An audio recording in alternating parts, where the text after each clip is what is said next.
Hi, everybody. Welcome to this month's Lunch and Learn activity. My name is Reba Elliott. I am the Executive Director of Great Old Bras for Wilderness. And it is so good to have you here. If you could please put your name and where you're joining from in the chat as we get settled, we can see who's here and celebrate all of the many places we come from. Today we are talking about the elections that are coming up. You might have heard that there's elections. Elections are coming up, and lots of people are interested in them, which is fantastic. It's wonderful that we have elections, cornerstone of democracy. Many people are interested in let's see, my slide is not loading, but people are interested in the congressional elections. Um, and for very good reason. Congress, of course, has the power to do so many things. Congress makes laws, decides on budgets, approves secretaries of the interior, influences the national agenda. There are many, many ways that our day-to-day life is affected by Congress, and the lands that we love are affected by Congress. So if you're interested in congressional elections, makes a ton of sense. You're in the right spot. We can definitely talk about congressional elections today. A couple of days ago, we talked with a few of our local leaders, and some people are interested in other elections. Some of our broadband leaders were interested in county commissions, state legislatures, races for attorney general. This is a photo of the county commission in Wayne County, Michigan. If you are interested in county commission or state legislature or attorney general, you are also in the right place. This is also the right place for you. All of these races are really important, and we really trust in your expertise. We trust in your analysis. You know the issues that matter to you most, and you'll know whether Congress or Attorney General or something else is the right race to target. A lot of times this kind of work can feel really overwhelming, depressing, discouraging. So this is a photo of some of the great old broads. There are photos of broads kind of sprinkled into this presentation. And we know that while things might seem really overwhelming and depressing and discouraging, there is also a lot of reason for hope. We are doing so much together. So we just want to take a minute to kind of reflect on your superpower before we get into the nitty-gritty. So maybe you have a ton of local networks, you know everybody in your town. Um, maybe you're really passionate about an issue. Maybe you walk 1 square mile of national forest every day, you know it like the back of your hand. All of those superpowers matter. So if you could just take a minute to put your superpower in the chat. Could be serious, it could be jokey, it could be fun, whatever you like. Just please remember to stay nonpartisan. And we will see who has superpowers. So, Robin's superpower is community networking. And knowing Robin, I can attest that's very real. Connections to some congressional staffers, passion and knowledge for public lands can also attest that is also very real. Thank you for sharing those superpowers, Robin. Renee, bringing people together. Oh my gosh, Renee, that is that's a real gift. That's so beautiful, Renee. Thank you for sharing that. Kim's superpower is personally knowing her state senator and representative. Another really good superpower. Lynn, interviewing people. Oh my gosh, Lynn, I would have never thought of that. That is such a good strength. I love that superpower. That is so great. Um, Well, it is wonderful to see all of those superpowers and all of the different gifts that everybody brings. Hopefully, you'll see yourself in one of these ladies reflected here. And if not, maybe by the end of this hour, you will. So with all of our different gifts, the thing that we can work on together is in these races, in these elections, is voter education. We want voters to hear candidates. We want them to hear them better, more clearly, more articulately, more loudly. We want to make sure that candidates' positions are very widely known. So that's our superpower together that we have here is helping voters hear candidates a little bit better. That's voter education. And in this work of voter education, have to say up front, it is super important to be nonpartisan. There are two reasons for that. One is that it's required, it's the law. It's a nonprofit like ours, like the nonprofit that we share, that we have built together. We really have to be nonpartisan. The law requires us to not work for or against any candidates or parties. So that's super clear. But there's actually another really good reason that we would want to stay nonpartisan. And that is that we want to create an even playing field. We want to be equally open. If we want people in our communities to hear where candidates stand on issues, we have to convince the candidates to talk to us. And they're not going to do that if they feel like there's a gotcha, a right answer and a wrong answer. So we want to be nonpartisan because it's a way that we can share that really important information with our communities. That's really key to this voter education. And voter education has just two steps. Here's another great picture of another broad. Um, there's only two steps in voter education. Ask questions and share the answers. That's it. It's pretty simple, but as always, the details are where things get a little complicated. So we will spend today looking at those details, talking about them, and practicing. And hopefully by the end of the hour, you'll have a pretty good grasp on how you can raise up the issues you care about in the elections and make sure that your community knows where candidates stand. So the first little bit is asking questions. Why would we ask questions? Why would we ask questions of candidates? Well, the first thing is that we want to know what they think. If you really care about a river near you, or if you really care about fighting wildfires, or if you really care about wolves or hummingbirds or some other species, you might want to know, well, how do the candidates for office think about this thing that's so important to me? So that's one reason to ask, is so that you can find out what they think. And the other reason, of course, is so that your community can know what the candidate thinks. Candidates might not be talking about wolves or hummingbirds or fires or water. They might not have even thought to talk about that. And so if we don't ask them, there's no way that our communities will know where they stand on these really important subjects. So that's why we ask the questions. How we ask a question, pretty easy. Every candidate will have a website. They want you to see that website. It will be very easy to find.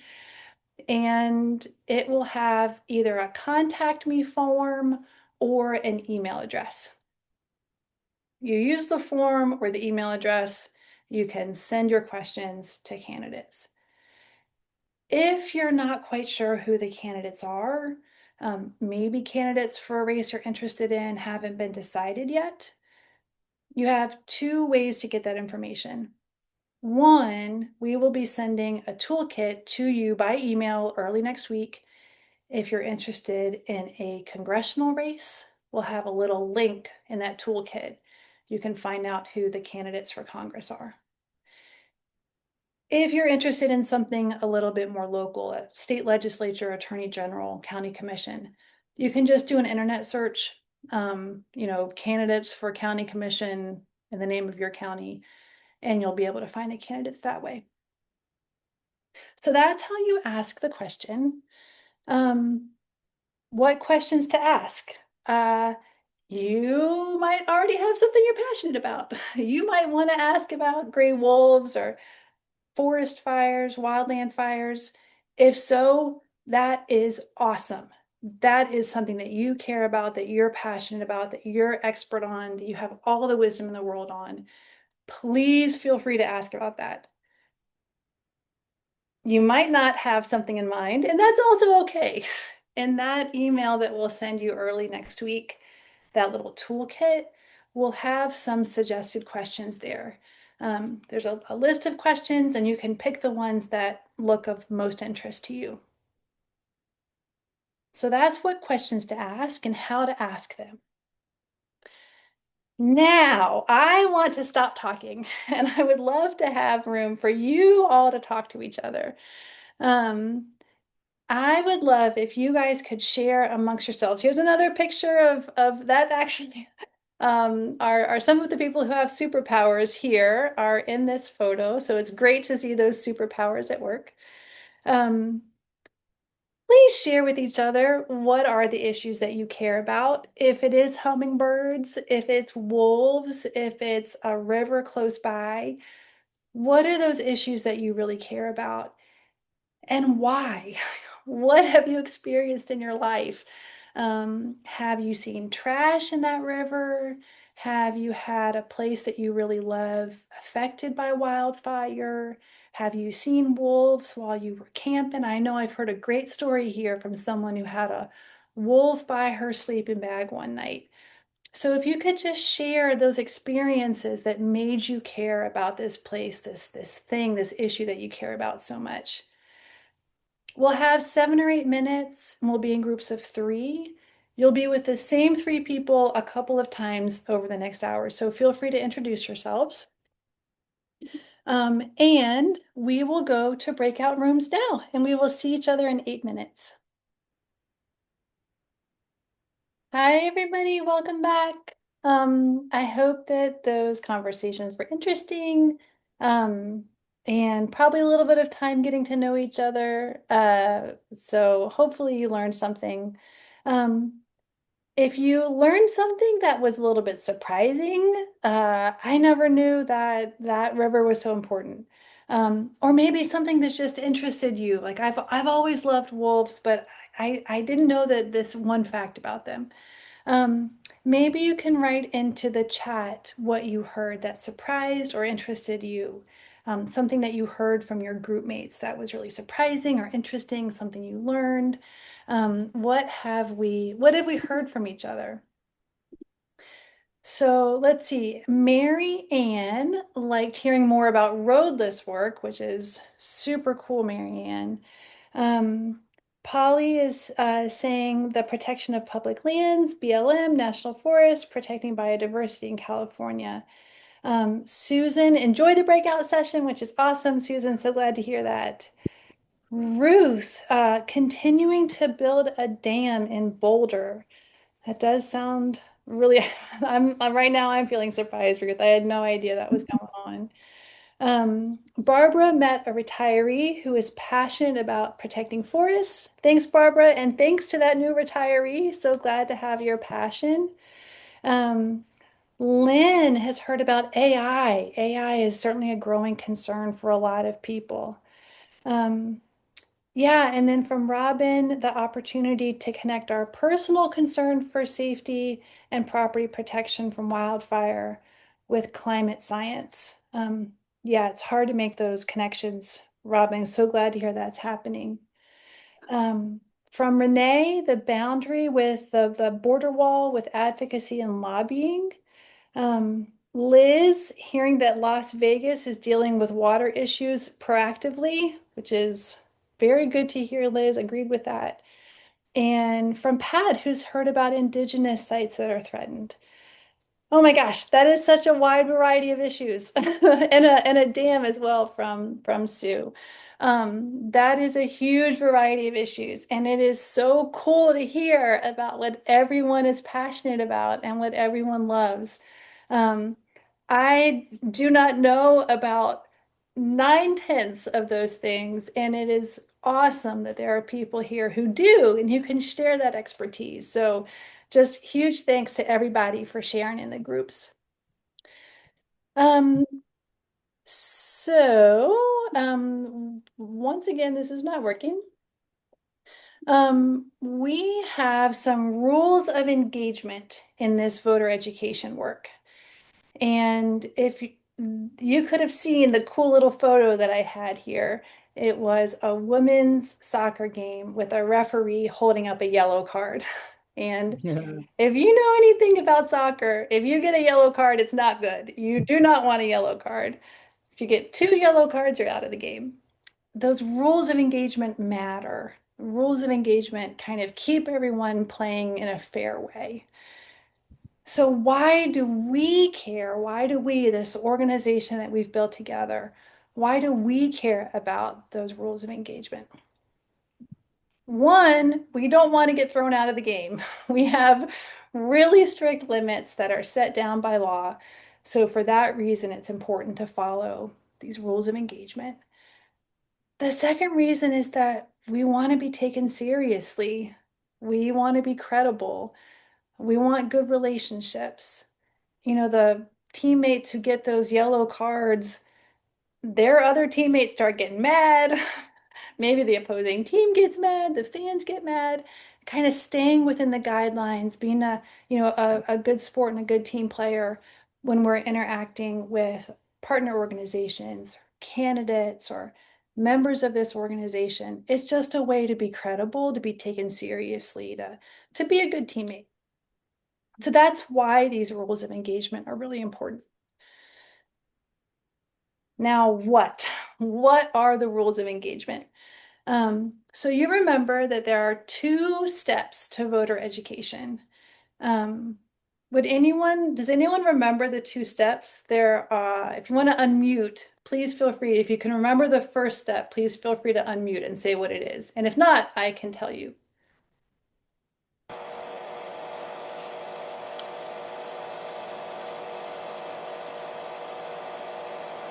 Sue, are you sharing something? No, maybe not. So I'm not sure if Sue was trying to talk. The first step in voter education is ask questions. Ask questions. That's the first step, is ask questions. There are some rules that we have to follow in how we ask those questions. So we're going to talk about them. We'll look at some examples, then we'll practice together. So the hope is that when you leave here, you will have already practiced how you ask questions so that when we're done, everyone feels equipped to go out and educate voters about all those things you love so much. We want to make sure that our communities know where candidates stand on the dam, the water issues in Las Vegas, the border wall effect on wildlife, all those things that people love. So we have to know how to ask the questions so that we can share the answers with the community. So here's the rules for asking questions. First, ask the same questions of everybody. That's pretty clear. Got to ask all the candidates for whatever seat you're interested in. You got to ask them all the same questions. The second one is a little bit trickier, and we'll kind of get into it together. The second one is that you have to ask a variety of questions. Um, so one of our leaders is really interested in the White Mountains, protecting the White Mountains in New Hampshire and Maine. So if that leader asked, how will you protect the White Mountains What's your budget for the White Mountains? And why are the White Mountains the greatest mountains on Earth? That's not sufficient variety. If you have just a really, really narrow subject, the candidate is going to know that there's right and wrong answers. Um, like if you were asking about peanut butter sandwiches, um, what will you do for peanut butter sandwiches? What's your budget for peanut butter sandwiches? And do you like peanut butter and jelly or peanut butter and honey? The candidate's gonna know this person's got like some kind of a thing about peanut butter. I have to be really, really careful.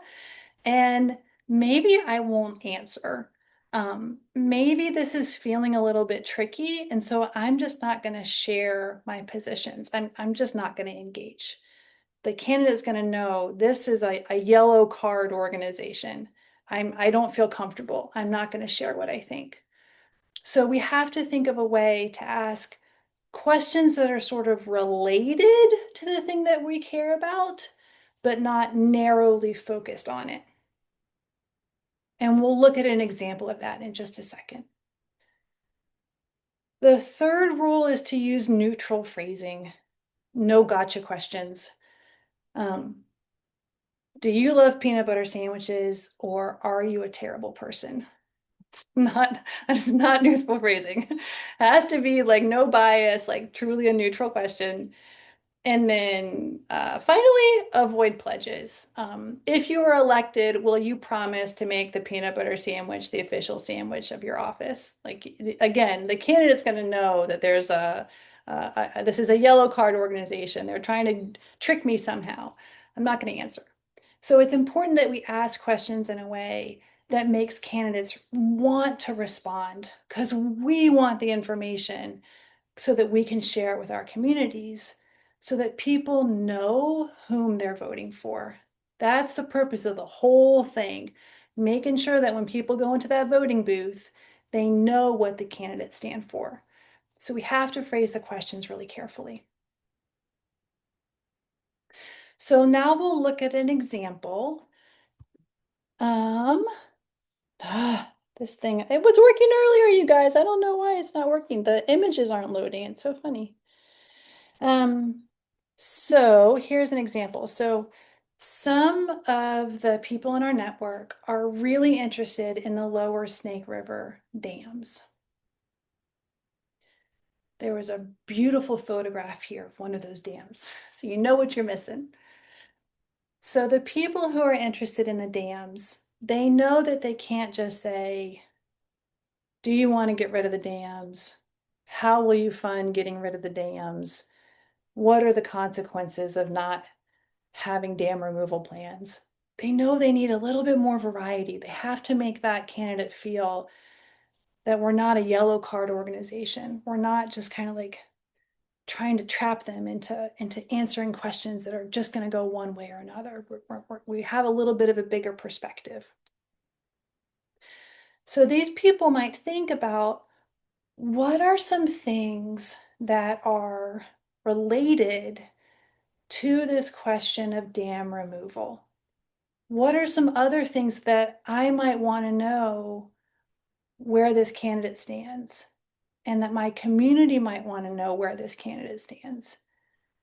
What are some kind of topics that feed into this thing that I'm so interested in? And the candidate might not be talking about those things. So I got to ask the questions so that my neighbors know whom they're voting for. So for the Lower Snake River dams, there is a group called the Northwest Indian Fisheries Commission. They help manage the salmon that have a hard time getting upriver and back downriver right now. So the function of that Northwest Indian Fisheries Commission, that's really related to the dam. Or maybe I would want to know about women's leadership. I'm a woman who's leading on civic issues. Is this candidate going to welcome leadership from people like me and my friends? It's not just asking about the peanut butter sandwich. It's asking about the knife and the bread and the plate and the table. And then finally, this dam was originally created, these dams were created to provide electricity. So I might want to ask a little bit about the electricity sources. So as the person who really cares about those dams, I'm trying to think, what are some other topics that are connected to them that I can ask about? The candidate maybe hasn't said anything about this. I want to make sure my neighbors know whom they're voting for.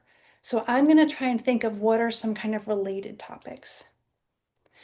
So let's look at a couple of examples. Look, the picture worked. Oh my gosh. Who knows why they're working or not working? So the questions here, the first one is, what's your position on the Lower Snake River dams? Just asking the question, no bias, not asking for a yes or no, just, hey, I want to make sure my neighbors know who they're voting for. What's your position on these dams that I care so much about? Second question, which aspects of this fisheries commission would you prioritize for funding? I'm curious, are they going to prioritize salmon management? Are they going to prioritize like what? I'm curious about how they're thinking about this really important body because it will give me a clue as to how they think about issues that are important to me. The next question, what are the concrete ways you would lift up women as civic leaders? I want to know, like this is an issue that's important to me. I'm a woman, I'm a civic leader. What are their plans for engaging people like me?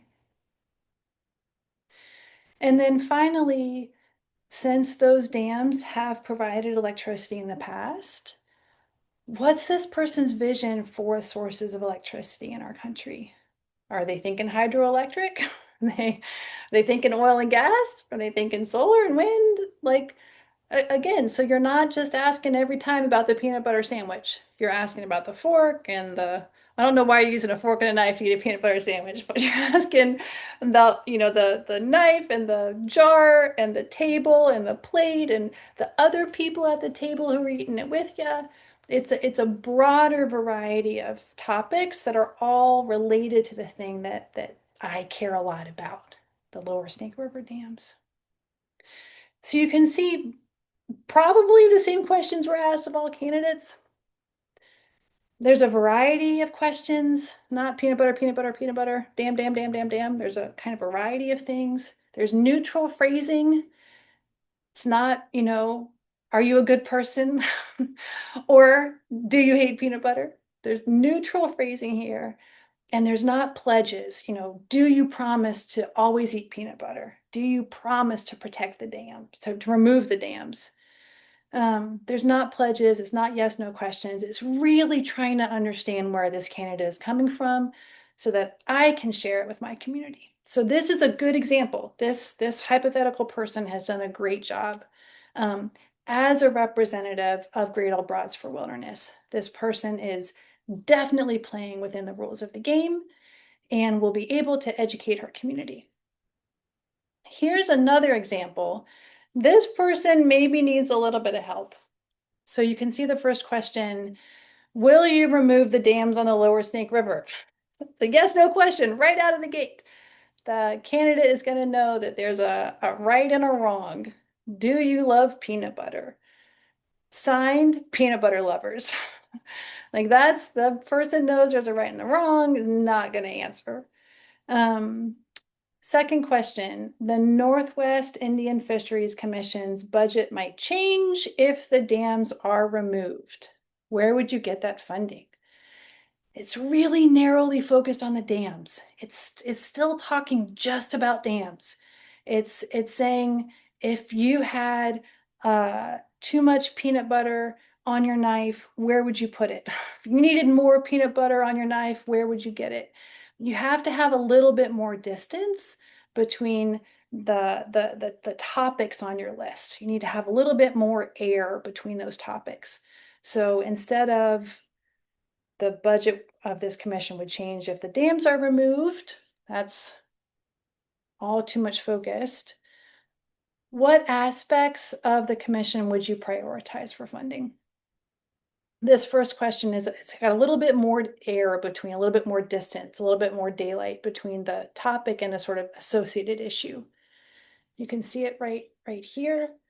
The second one is just still talking about the dams. Still really narrowly focused on those dams.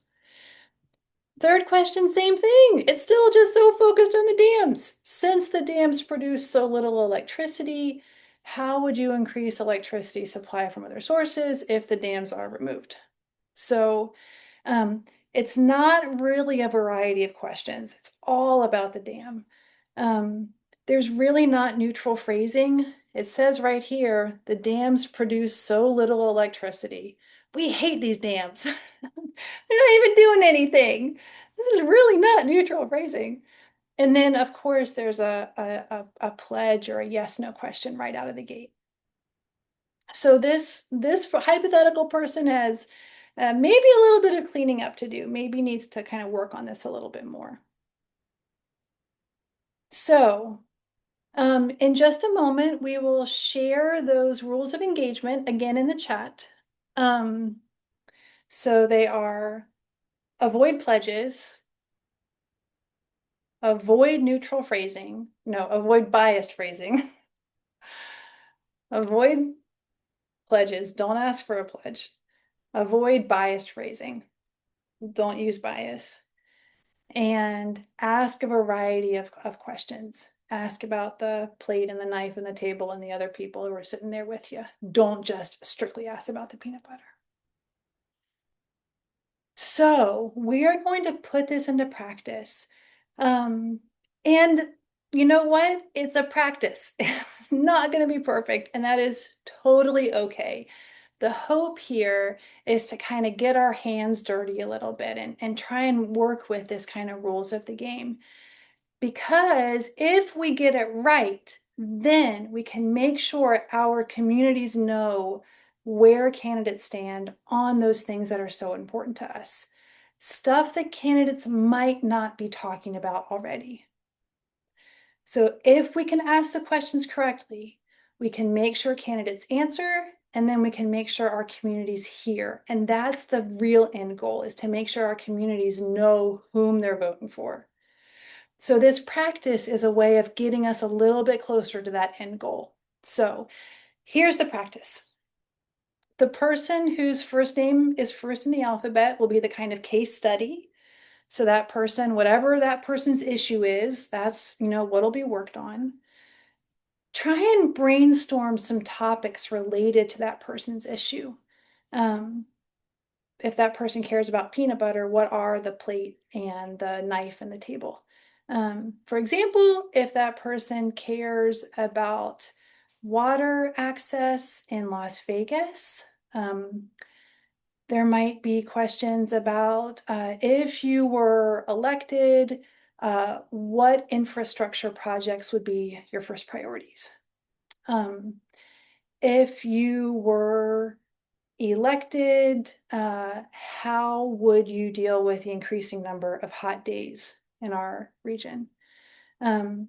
If you were elected, what kind of science education standards would you want to see mandated? Because we know that we have to raise up a generation of people who understand water cycles in order to be able to understand the issues the city is facing. So that's a range of issues that are kind of connected. So the first person with the first name will be the case study, and everybody else help that person. Help that person think about some topics related to the issue, some questions, and try and phrase them in a neutral way. I will stop sharing my screen, and we'll put this in the chat so that you have, something to look at that you can kind of work with while you're practicing. Is this good for everybody? Yes, yes, thank you, Marianne. I think I saw a nod from Michelle. I'm seeing a thumbs up from Lynn, a thumbs up from Susan. Okay. If it's not okay, this is your moment. Okay, great. Everyone's perfect. Oh my gosh, a million thumbs up from Polly. That's awesome, Polly. Thank you so much. That's awesome. So we'll go back into small groups and practice. Feel free to jot down notes. This is your time to kind of work together and kind of wrestle with this stuff. If you don't get done, that's okay. We will see you in 8 minutes. Welcome back, everybody. Welcome back. Welcome back. I hope that that was a good conversation. Um, so if you could again share in the chat, it's always great to hear from people. Something that was either really easy, maybe you're already an expert and this was easy greasy, or maybe something that was a little bit harder than you thought it would be. So if you have any ideas, in 1 minute, you can pop it in the chat and we will see what everyone experienced.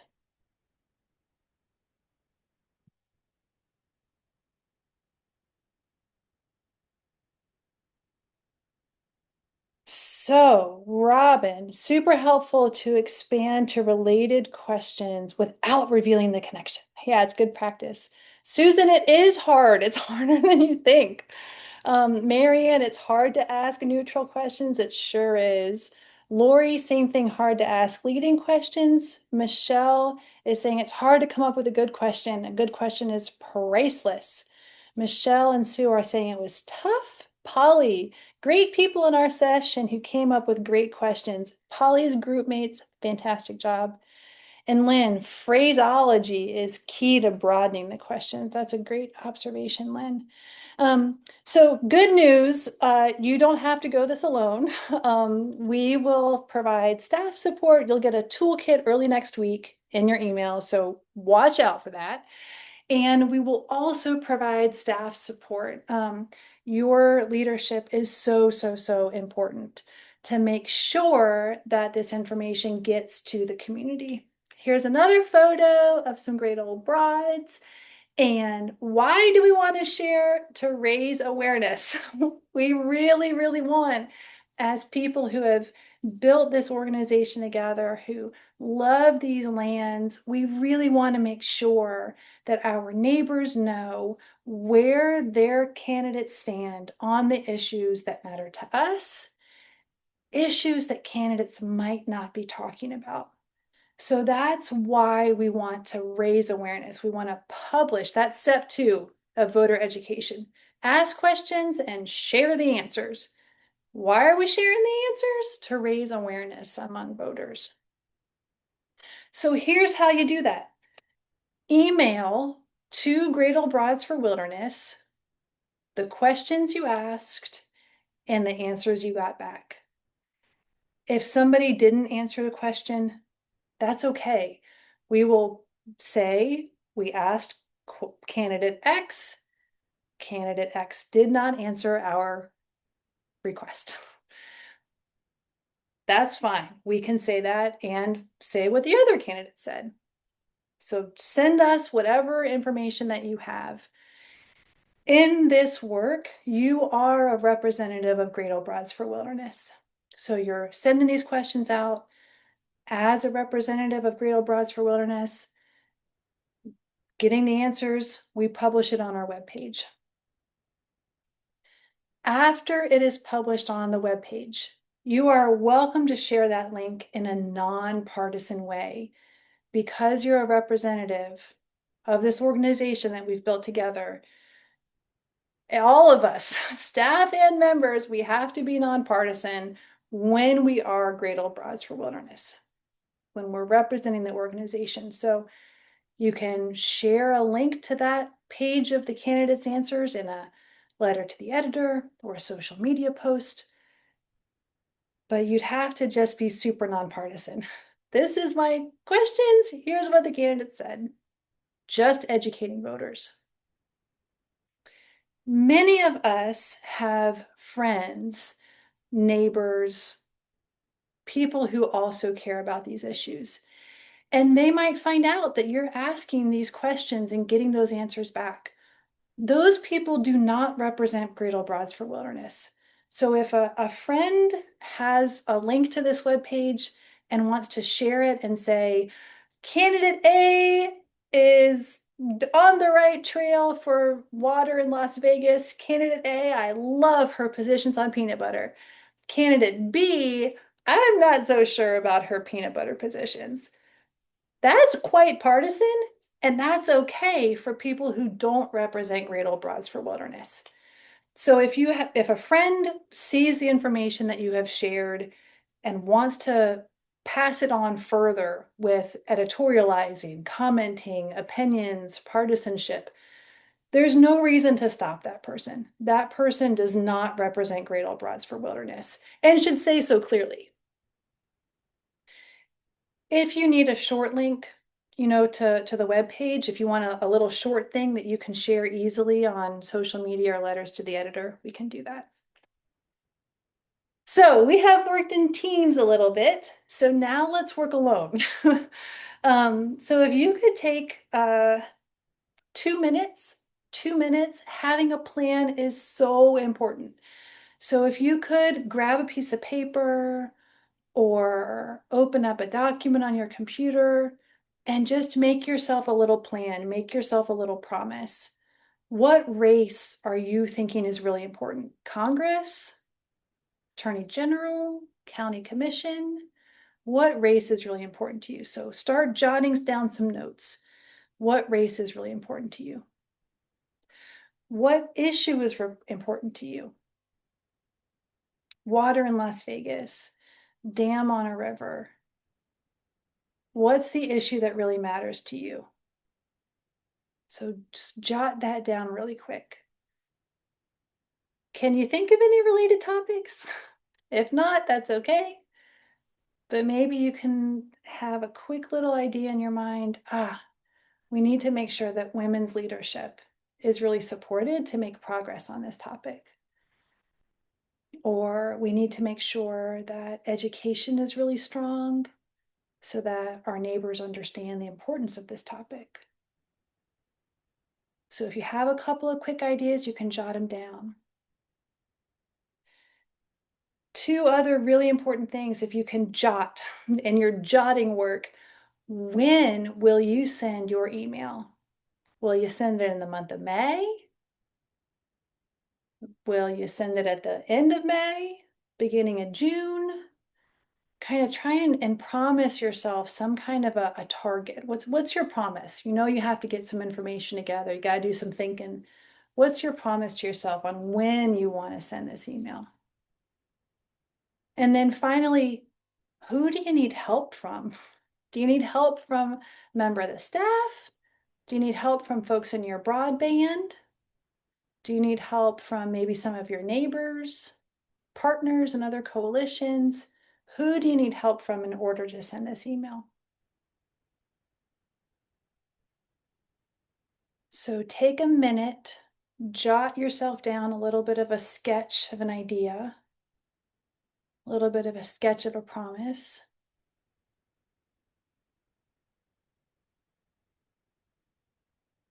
And you will get a toolkit early next week in your email, or maybe even at the end of this week. You'll get a toolkit by email that will have a little bit more information. So there's already some help that's being sent to you. The staff team here is also very happy to help. We are your friends and we're so grateful for the work that you're doing. So you are not in this solo. We are all in it together. So staff will be reaching out. Feel free to reach out to them. If you have any questions, you don't know who to reach out to, you can always contact us at broads@greatoldbroads.org. So as we wrap up, let's go back to our favorite thing, the chat. And if you could put in the chat, what is one plan that you have made today, right now, in your jotting exercise? What is one plan that you've made? Have you identified an issue you care about? Have you decided what race really matters to you? Have you thought of people you need help from? What is a plan? Let's leave with an idea of some kind of momentum. So if you could put into the chat, what is one plan that you've made today?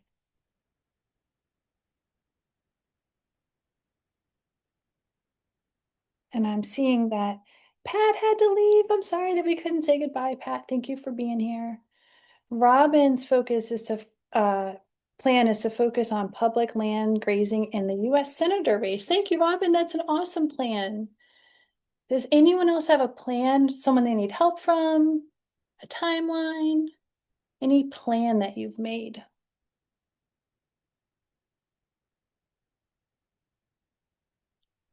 Mary Ann working on Eel River Dam removal. Oh my gosh, Mary Ann. Michelle, questioning people in the governor's race. That's awesome, Michelle.